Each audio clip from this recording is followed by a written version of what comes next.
مصيف سلمى. يتبع إداريا هذا المصيف لمحافظة اللاذقية ناحية الصلنفة، وهي بلدة كردية عدد سكانها حوالي 10,000 نسمة، كلهم كرد لكنهم لا يتكلمون الكردية. وفي الصيف يرتفع عدد سكان البلدة إلى 3 أضعاف عدد السكان الأصليين بسبب الاصطياف.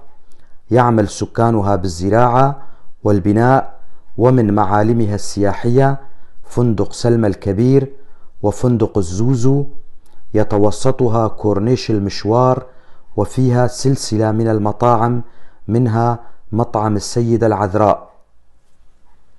هذه المعلومات أرسلها لي أحد أبناء منطقة جبل الأكراد، وأنا ألقيها بصوتي.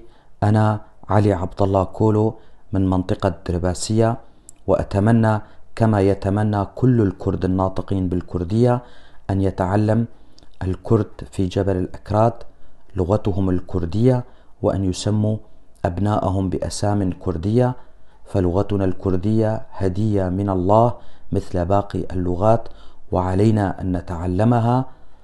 دمتم أهلنا في جبل الأكراد.